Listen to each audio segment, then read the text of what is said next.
Hello সবাইকে, welcome back to new video. তো তোমাদের সাথে আরেকটি কাজের ব্লগ শেয়ার করতে চলে এসেছি। তো এটা ছিল 10 আগস্ট, একটি বার্থডে পার্টি মেকআপ। তো আমরা স্টেশনে চলে এসেছি। সেদিন প্রচুর ছিল রোদ অ্যান্ড গরম, এত পরিমাণে গরম ছিল ধারণার বাইরে। এদিকে আমরা দাঁড়িয়েছিলাম ট্রেনের জন্য, তারপর ট্রেনটি চলেও আর আমরা খুব তাড়াতাড়ি, মানে ট্রেনটা এক ফোঁটা লেট করেনি। আমরা বারাসাত নেমে পড়েছিলাম, তারপরে ওখানে খানিকক্ষণ বসেছিলাম, যেহেতু ক্লায়েন্টকে ফোন করেছি, ক্লায়েন্ট ফোন তুলছিল না।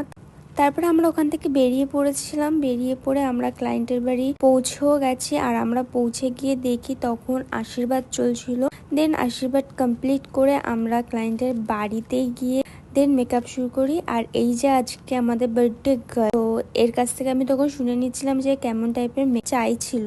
আর শ্রুতিকে খুব সুন্দর লাগছিল, কারণ ওকে এমনি দেখতে খুব মিষ্টি। আর তারপর ওর মাকে রেডি করে আমরা বেরিয়ে পড়েছিলাম বাড়ির উদ্দেশ্যে। তোমরা যদি তোমাদের স্পেশাল ডেতে এরকম সফট লুক পেতে চাও, অবশ্যই আমার সাথে কন্ট্যাক্ট করতে পারো। তোমাদের সাথে এতটাই শেয়ার করা ছিল, ভালো লাগলে অবশ্যই কমেন্ট করে জানাবে। আর মেকআপের ভিডিও খুব তাড়াতাড়ি শেয়ার করে দেবো। আজকের জন্য টাটা।